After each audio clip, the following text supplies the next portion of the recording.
Olá, tudo bem? Aqui é o professor Eduardo. Estamos então para mais uma aula do Evangelho de Marcos. Andamos bastante, capítulo 10. Hoje um tema assim super polêmico. Vamos tentar ajudar a elucidar ele sobre o divórcio, né? Um tema que promete, né? E aí eu vou tentar lembrar o máximo possível aí para a gente entender, separando um pouquinho o que é a análise bíblica do que é a doutrina, e vou tentar clarear para ajudar vocês. E dando sequência também ao que nós já vimos estudando aí sobre Marcos. O Evangelho de Marcos ele é muito legal, ele tem umas pegadas diferentes, ele tem, às vezes, ele coloca blocos desconexos, mas faz alguma conexão implícita dentre eles, como nós fizemos aí na última aula, que ele faz um bloco grande, com algumas desconexões, mas uma conexão maior entre eles, que é bem legal, essa pegada do Evangelho de Marcos. Então vamos para o capítulo 10, né? Vamos ver o que, que ele nos reserva aí, né, professor? Vamos lá então, aqui, ó. Beleza. Então, só pegando aqui aquele nosso começo básico, né, para entender se é uma perícope, onde começa, onde termina, né, bem tranquilo. Levantando-se Jesus, foi dali para o território da Judéia, além do Jordão. E outra vez as multidões se reuniram junto a ele, de novo ele as ensinava segundo o seu costume. Então, você já pegou aí comigo, né, bem tranquilo, né? Você vê que tem todos os elementos de mudança de perícope, né? Uma mudança de posição, né? Uma mudança de território, uma mudança de local, outras pessoas que surgem, agora as multidões, né? Mudança de pessoas, tá? Ok. Mudança de tempo, pessoas, tudo aqui vai estar junto. E elas se reúnem a ele conforme era o seu costume, né? Então, bem tranquilo aí. Aqui ele fala, né? No território da Judéia. Isso aqui é muito complicado, né? A Judéia é uma imensidão, né? Ele foi a algum lugar ali para baixo, como dizer isso assim, né? Ele foi a algum lugar ali para baixo, né? Então é bem complicado pensar o território da Judéia. Eu penso que ele deve ter ido ali para a divisa, né? Entre Galiléia e Judéia, ele está na divisa. Não está tão lá na Judéia como a gente às vezes pode pensar, tanto porque ele desce para lá quando vai para o templo, tá? Antes disso, ele deve ficar ali na região mais próxima à Galiléia. Seguindo então, vamos lá. E aproximando-se, alguns fariseus o experimentavam. Aqui é um tema corriqueiro, né, no texto bíblico. Vou tentar ajudar vocês a entender isso. Ah, primeiro, a gente pergunta como assim os fariseus? Os fariseus é estranho, os fariseus aqui no texto de Marcos. No texto de Marcos, geralmente são os sacerdotes, não os saduceus. Ou os escribas, ou os doutores, não os fariseus. Os fariseus, em geral, eles são um grupo bom, né? Eles são aquele grupo assim mais fiel, mais leal à palavra, aquele grupo que se separou das politicagens que o templo começou a fazer, das politicagens com o Império Romano. Então, os fariseus era meio que a nata do judaísmo teológico, né? Então é diferente, eles não eram em si um problema para a comunidade de Jesus e nem para a comunidade de Marcos. Os fariseus vão ser um problema para a comunidade de Mateus, para a comunidade de Lucas, para a comunidade de João, mas Mateus e Lucas principalmente, por causa da época. Após a queda do templo, no ano 70, lá perto do ano 80 e pouco, o judaísmo vai se reorganizado. E quando forem reorganizar o templo lá perto do ano 80 e pouco, aí o farisaísmo vai ser os fariseus vão ser um dos grupos principais na reorganização do judaísmo. E nessa época, então, eles promovem um concílio, que é o famoso concílio de Yavne, e nesse concílio eles vão coordenar, vão condenar os evangelhos, vão condenar as cartas paulinas, vão começar a perseguir os cristãos, tá? Então vai haver todo um movimento aí que vai afetar então a comunidade de Mateus. Por isso Mateus sempre vai estar falando sobre os fariseus. Em Marcos é estranha a referência, não é uma referência comum, tá? Pode ter sido mexido depois, feito um retoque? Isso pode, né? Porque é aquilo que eu falei, os fariseus não eram um problema para a comunidade de Jesus. Mas nada impede de que tenha sido um caso, tá? Mas vamos lá. Aproximaram-se alguns fariseus e o experimentaram. Essa questão do experimentar, por isso que eu acho que uma referência aos doutores da lei, aos escribas, seria muito mais coerente com o texto do que os fariseus. Mas isso também não vai fazer tanta diferença na interpretação. Essa ideia do experimentar era justamente pôr à prova mesmo, sabe? Isso daí vai ser muito comum. Talvez era um dos grupos, o que demonstra mais ser um grupo dos sacerdotes, né, que estavam interessados em que Jesus falhasse ou que Jesus caísse. E a pergunta é aquela básica: é lícito ao marido repudiar sua mulher? Assim, mas que pergunta é essa, né, professor? Da onde que eles tiraram essa pergunta? E por que essa pergunta experimentava Jesus? Essa talvez seja a questão principal. Então, nos dias de Jesus, vocês já devem ter ouvido falar, tem duas escolas judaicas, rabínicas aí começando, né? O rabinismo ainda não estava bem organizado, ainda era uma coisa incipiente começando. Mas tem duas grandes escolas do judaísmo na época de interpretação, que é o Hillel e o Shammai, e as duas escolas têm uma certa diferença quanto ao conceito de se é lícito ou não repudiar a mulher e como é que era isso. Uma das escolas é mais liberal e outra mais tradicional, né? Dentro da escola, então, mais tradicional, só era lícito dar a carta de divórcio em caso de infidelidade. Então, esse é o grupo mais tradicional. E no grupo mais liberal, o homem poderia dar a carta de divórcio a qualquer momento. No texto que eles se reportam, que é Deuteronômio, lá, acho que capítulo 20 ou 22, no texto de Deuteronômio, isso daí lá não vai estar claro o porquê. Se a tua mulher não for agradável aos teus olhos, dê-lhe carta de divórcio. Só que aí abriu interpretação. O que significa não ser agradável aos seus olhos? Enquanto uma escola entendia que não ser agradável era só em caso de relações ilícitas, sexuais ilícitas, a outra escola deixou mais aberto qualquer coisa que não agradasse. O resultado é que a escola que vai então ter essa percepção de que qualquer coisa que não agradasse, o que pode ser essa qualquer coisa que não agradasse? Será que se a mulher reclamar muito eu já podia dar carta de divórcio? Será que se a mulher engordou um pouquinho eu posso dar carta de divórcio? Já pensou? Que coisa! Aquele texto de Deuteronômio, ele é cruel. Se a tua mulher não for agradável aos teus olhos, dê-lhe carta de divórcio. Então isso acabava confundindo mais a questão. Quer ver? Deixa eu pôr aqui para vocês acompanharem comigo o que diz o Antigo Testamento, tanto porque vai ser legal a gente mexer com ele, até para entender o que ele fala lá sobre o divórcio. Espera que eu já cato ele aqui, é Deuteronômio, ou é 20 ou 22, eu já vou no 22, direto. Eu desconfio que é nele, deixa eu só ver se eu estou lembrado bem aqui. Não, então deve ser no 20 mesmo. Também não.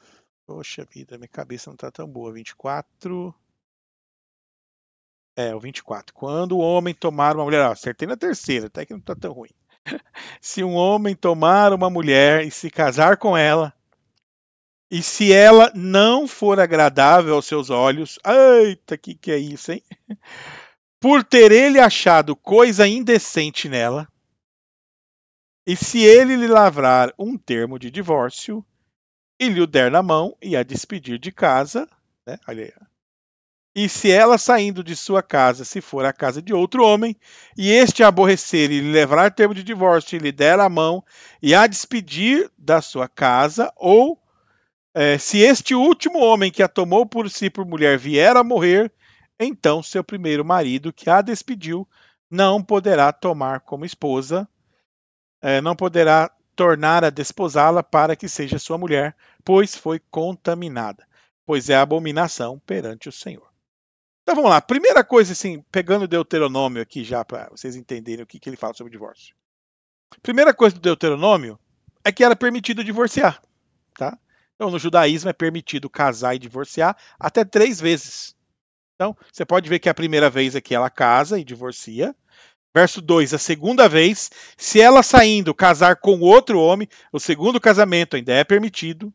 E ele então se aborrecer e der termo de divórcio, olha lá. E ela então der na sua mão e despedir de casa, ou se esse último que a tomou para si, o terceiro, vier a morrer.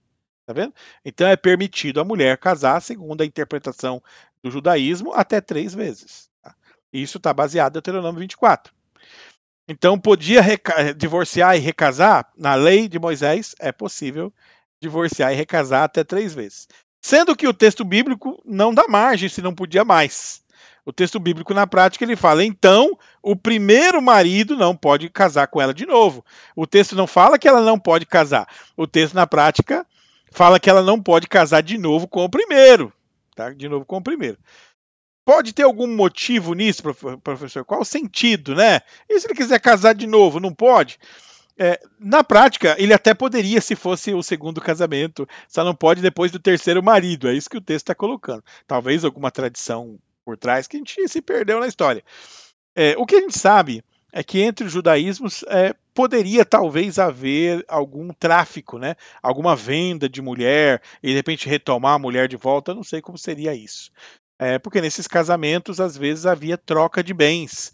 Então, o divórcio ele era problemático por causa desse fluxo de bens que acontecia. Não que a mulher tivesse direito, ela não tinha, mas tinha sempre esse pagamento e esse receber aí daquilo que na nossa cultura também tinha antigamente, né? Que era a ideia de um dote, né? Um dote da mulher, mais ou menos isso. Tá? Só que em Israel era o contrário, né? Não tão contrário. O pai tinha que pagar o dote, né? Era comum, ou receber. Em Israel era o contrário. Ele recebia quando a filha dele se casava, ele recebia, né?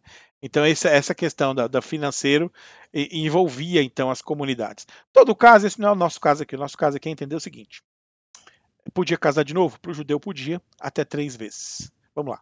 Agora voltando para a pergunta, né, que fizeram para Jesus. Aí a pergunta para Jesus. Então a primeira coisa que a gente vê é que a pergunta para Jesus foi muito radical. Porque na pergunta para Jesus, ele não está nem perguntando a questão lá do Hilel e do Shammai. Deixa eu voltar aqui, que acho que eu. Espera lá um pouquinho. Mateus, está difícil. Poxa, era para ir no automático, não está indo por quê? Aí, Mateus 10. Então, quando eles perguntam lá para Jesus, olha lá, é lícito o marido repudiar a mulher? Onde está a pegadinha? Onde está a pegadinha? Porque justamente lá na lei é claro que é lícito. Segundo a tradição de Deuteronômio 24, é lícito. O homem pode dar a carta de divórcio à mulher. Mas aí é que estava o problema. Porque e aí está o problema. É possível então que esses fariseus que o experimentavam deviam ser da escola mais tradicional, que queriam ver então se Jesus tinha uma postura liberal quanto ao casamento. Não, a lei de Moisés manda repudiar, pode repudiar. E eu então aproveitar a discussão das escolas para poder pegar Jesus ali em algum problema. Tá? Então essa é uma possibilidade do que seria aí a pegadinha. Outra possibilidade que eu acho mais difícil, né, que é aquela possibilidade socioeconômica, que havia todo um problema social nesse poder se divorciar, poder repudiar a mulher. E também, claro, na escola mais tradicional, ela meio que ia contra a tradição mosaica. Porque a escola mais tradicional fala que você não pode repudiar sua mulher, exceto em caso de infidelidade. E sendo que o texto de Deuteronômio não coloca essa exceção. O texto de Deuteronômio autoriza, desde que a mulher não seja agradável aos teus olhos, né? E que você veja nela algum tipo de indecência. Ele coloca assim, que não é muito claro o que é isso, né? Tá, mas vamos lá. É lícito ao marido repudiar sua mulher, então? Segundo a tradição judaica, é. Nós estamos falando de um texto judaico, de uma comunidade judaica. Os discípulos de Jesus eram todos judeus nessa época, nem existia cristianismo, nem existia doutrina cristã. Eles estavam jogando uma pergunta judaica e esperando uma resposta judaica. Melhor assim? Para a gente não misturar com conceitos posteriores, que senão bagunça tudo a ideia. Então a resposta judaica era que esperavam que Jesus desse uma resposta dentro do Deuteronômio, que era a resposta clássica. Ou que Jesus fosse contra o Deuteronômio, sendo aí com a resposta mais tradicional, tá? Que é a escola de Shammai, né? A Hillel era mais liberal. Ele então lhes respondeu: que vos ordenou Moisés? Olha lá, ele pegou já que a pergunta dele estava em cima do Moisés. Então, tornaram eles, né, Moisés permitiu lavrar carta de divórcio, ok? Show de bola, Jesus aqui foi bom demais. Como assim, professor? Quando fazem uma pergunta para você e você tem a ideia de que é uma pergunta capciosa, o que você faz? Sempre, sempre devolve a pergunta para a pessoa. para ficar claro para você o que eles querem. Pegou? E Jesus faz isso 99% das vezes, né? Ele sempre devolve para as pessoas. Nessa devolução, ele vai moderar a resposta. Moisés permitiu lavrar a carta de divórcio. Fechou, né? Deuteronômio 24 aqui, como nós vimos. Mas Jesus lhe disse, só que olha só, eles aqui, ó. Eles, então, o grupo aqui, expressou uma opinião liberal. Não, Moisés liberou, pode dar carta de divórcio. Eles não falaram aqui o exceto, alguma exceção. Então Jesus lhes disse: por causa da dureza do vosso coração, ele vos deixou escrito esse mandamento. Tá? Porém, desde o princípio da mulher, desde o princípio da criação, Deus fez homem e mulher. Então, Deus deixou, realmente. Só que ele vai ponderar, ó. Vamos lá, por causa da dureza do vosso coração, ponderou. Ele vos deixou escrito esse mandamento. Porém, desde o princípio da criação, Deus fez homem e mulher. Então, ele citou Gênesis 1 aqui, né? Outra intertextualidade, você vê que tem várias, né? Por isso, deixará o homem, seu pai e mãe, e unir-se-á a sua mulher. Então, lá, a prática do Gênesis, lá bem, ele está citando a teologia judaica.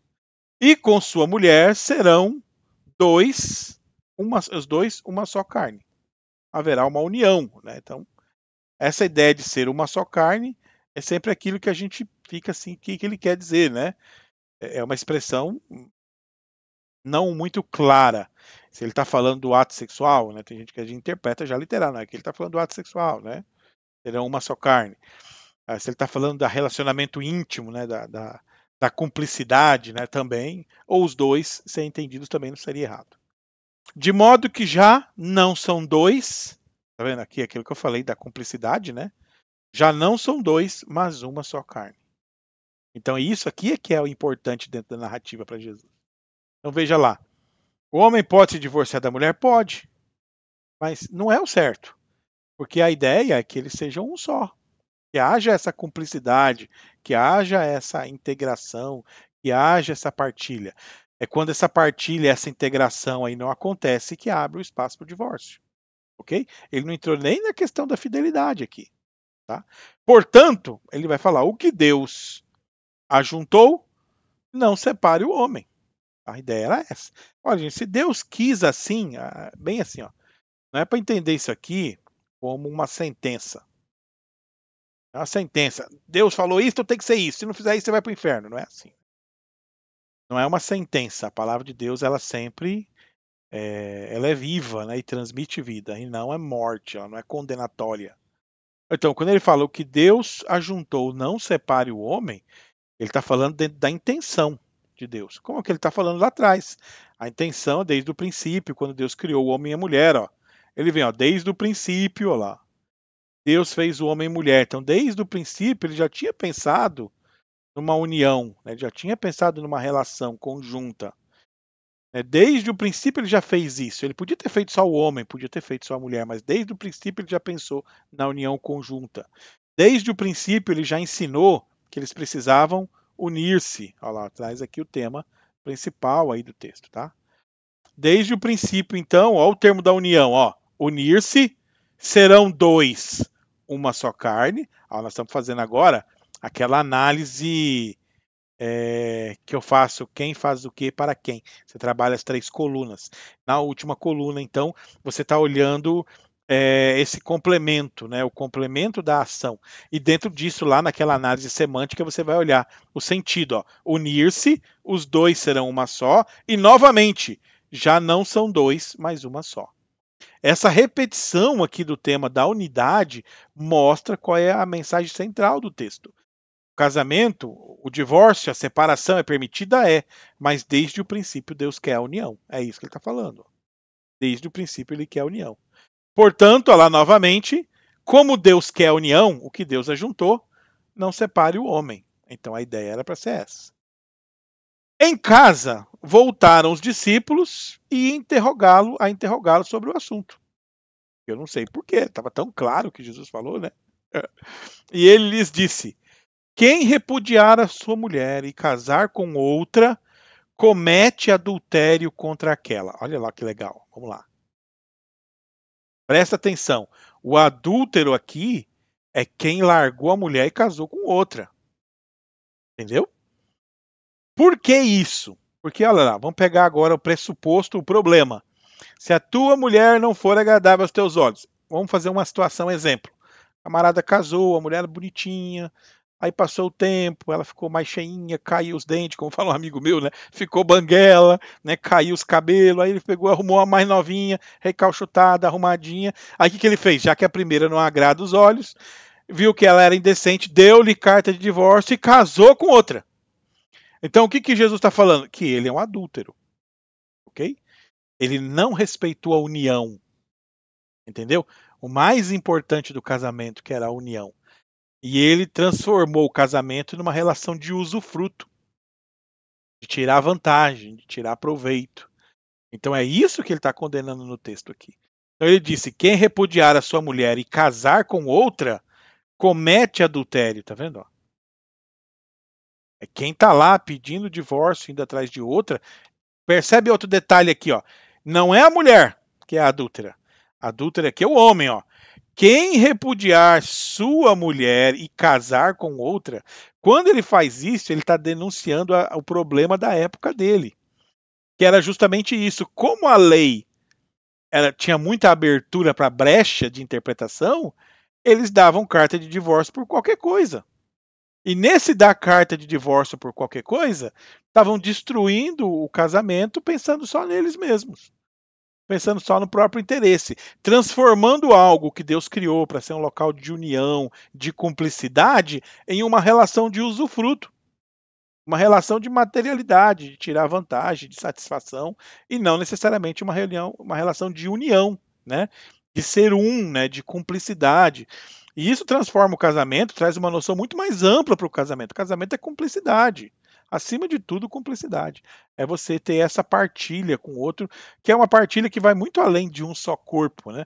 É uma partilha de alma, né? De compreensão, de sentimento, de tudo, né? E por isso ele já está dizendo que é ele que comete adultério, tá vendo? E não elas, né? É o homem que comete, porque é o homem que está pedindo divórcio e o homem que está indo atrás de casar com outra. Ok? Isso aqui essa lei, ela acabou sendo um prato cheio para esse tipo de injustiça. Imagina, suponha que a mulher dele até que não tem defeito nenhum, é uma excelente esposa, mas ele conheceu outra que ele se sentiu atraído por ela. Ele também podia arrumar um jeitinho de dar a carta de divórcio para a mulher e casar com outra. A carta de divórcio tem um problema seríssimo. Porque a carta de divórcio, olha lá, como a jurisprudência da lei, né, no caso a Hillel e Shammai, a discussão sobre a carta de divórcio, entendia-se no caso lá de Shammai, que só podia dar carta de divórcio em caso de infidelidade. Então o que acontecia?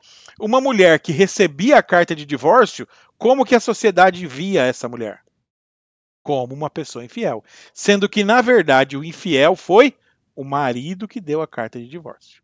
É aí que está a pegadinha. Então vamos lá. Vamos comigo agora. No comecinho do texto. O que eles falaram? Que eles queriam, ó,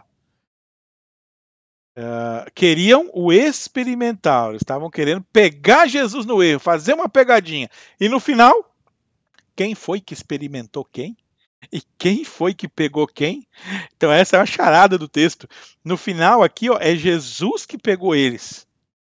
Aqui nesse texto ele vai trabalhar justamente isso. Eles vieram pegar Jesus com aquela palavra da lei, mas no final é o próprio Jesus que pegou eles, tá? Por isso que ele fecha aqui, você pegar já no outro, ele traz uma só carne, um só. Era uma crítica ao que eles estavam destruindo. Então, quando ele é interrogado pelos discípulos, os discípulos até perguntam, né? Por que os discípulos iam interrogar Jesus? Justamente porque a pergunta de Jesus aqui sobre esse um só que está aqui, ela não parecia ser aquela resposta clássica esperada no Deuteronômio. Ela está implícita a uma pegadinha. A pegadinha é que Deus quer a união. E eles estavam jogando a união fora. E quando os discípulos perguntam para Jesus, é o que Jesus explica então. Ó. Quem repudiar a sua mulher e casar com outra, ele é que é o adúltero. Não a mulher que recebeu a carta de divórcio. Ele é que é o infiel e não a mulher que recebeu a carta de divórcio. Então isso era uma crítica à ideia da carta de divórcio. Mais ainda, Divórcio era uma coisa terrível dentro da cultura judaica. Além de você dar a carta de divórcio para a mulher, você rasgava a roupa dela, ela saía nua na rua, semi-nua ali chorando, sem ter para onde ir, né? Às vezes, muitas vezes a própria família não recebia, porque essa mulher não tinha, era um prejuízo dali para o resto da vida. Quem que ia se casar? Então, muitas dessas mulheres que recebiam a carta de divórcio, elas tinham que ir para o mercado de escravo e se vender sua mão de obra, né? Ou se prostituir. Elas tinham pouca opção quem recebia uma carta de divórcio dessa. Então, era uma violência terrível na época, receber uma carta de divórcio, tá?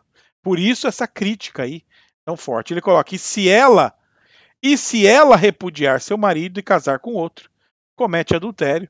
Isso aqui tá aqui, a gente coloca até aqui, muita gente coloca que é uma possibilidade posterior, mas existe um problema, né? Na tradição hebraica, judaica, a mulher pode pedir o divórcio, pastor? Pode. A mulher sempre pode na tradição judaica. Só que tem um problema. Se o homem pede divórcio, a mulher vai embora de casa com a mão na frente e outra atrás. Ela não leva nada, nem os filhos, nada. E se a mulher pede divórcio, o que acontece? É ela que vai embora com a mão na frente e outra atrás e não leva nada. Então, que vantagem tinha a mulher pedir divórcio? Nenhuma. Então, se o homem pede divórcio, era a mulher que tomava o prejuízo. E se a mulher pede divórcio, também era a mulher que tomava o prejuízo. Tá? Então, na tradição judaica, sempre ficou favorável ao homem, ao dinheiro, os bens sempre pertenceu ao homem, mesmo se fosse a mulher que pedisse o divórcio. Então, aí você já me entende comigo quantos casos deve ter havido na história do povo hebreu em que a mulher pediu divórcio. Tá? Porque pedir divórcio era um baita prejuízo. Então, na tradição hebraica, embora a mulher pudesse pedir divórcio, elas não pediam divórcio, porque era prejuízo para ela só. Então elas geralmente não pediam, ainda que o texto liberte aqui para pedir. O texto está mostrando só a reciprocidade, essa questão de dar a carta para se casar com outro, entendeu? Não é dar a carta de divórcio, ele até coloca que ele conecta a relação. Ó. Aquele que repudiar a sua mulher e casar com outra, era uma noção de causalidade, tá? Ele deu a carta de divórcio para essa para se casar com essa. Vamos atualizar? É tipo aquela pessoa que rompeu o namoro e amanhã já está com outra. Então, na prática, ele já estava com a outra antes de acabar o namoro, entendeu? Então é isso que ele está afirmando aqui. Que a camarada, o problema não é nem você se divorciar e futuramente casar, porque na tradição judaica isso é permitido. A pessoa podia se repudiar e podia se casar até 3 vezes. O problema era repudiar para casar com a outra. Ou aqui embaixo, né? Repudiar para casar com o outro. Esse era o problema. Daquela pessoa que aproveitava-se da lei, né, daquela brecha na lei, para romper a união, né, porque na verdade já não estava acontecendo ali dentro do casamento. Então essa é a crítica do texto. Então tem que tomar cuidado. O texto, em momento algum, o texto ele está querendo forçar alguém a continuar casado com alguém. Não é essa a ideia do texto. Tá? A ideia do texto, Deus não está ali para torturar ninguém. Tá? É bem assim. A ideia do texto é poder mostrar aquilo que Deus pensou no casamento, que é essa ideia da união como ideia central, e mostrar então os problemas as brechas na lei de Moisés, e como essas brechas na lei de Moisés, então, criaram problemas na sociedade no dia de Jesus. E o que Jesus faz não é resolver a situação, mas é apontar esse problema e denunciar esse problema, que era o problema de abrir mão da união, que era aquilo mais importante. E como esse abrir mão da união, então, resultava aqui a partir dessa relação de se separar para se casar com a outra. Então não é bem assim. Então uma coisa é você encontrou uma coisa errada na pessoa e se separou. E outra situação é você se separar para casar com outra pessoa. Beleza, gente? Espero ter ajudado vocês. Fico por aqui. Só um detalhe, ó. Isso daqui, gente, que eu passei para vocês é mais tradição judaica. Tá? Na igreja cristã, a igreja vai ter as suas interpretações teológicas do casamento. Por exemplo, a igreja católica, o casamento é um sacramento, né? Tem todo um ritual, tem toda uma bênção de Deus vinculada ao casamento. Nas igrejas evangélicas, ele já não é, embora haja a bênção de Deus, ele não tem um sacramento. Né? Não é por ali que a gente recebe a graça de Cristo, não é isso. Então há uma diferença aí entre uma e outra. Mas há essa concepção também, concepções diferentes do casamento.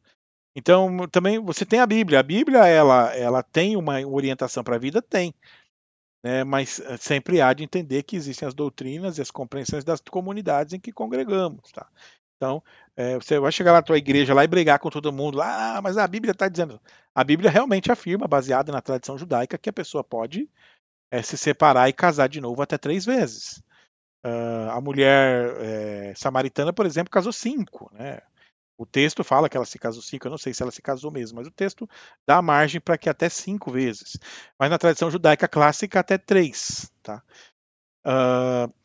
Agora, mas eles estão certo ou errado? O texto aqui não está dizendo que quem se separa e casa está errado. É isso que o texto está dizendo. Que quem se separa e casa com outra, mas isso é na noção de causalidade, entendeu?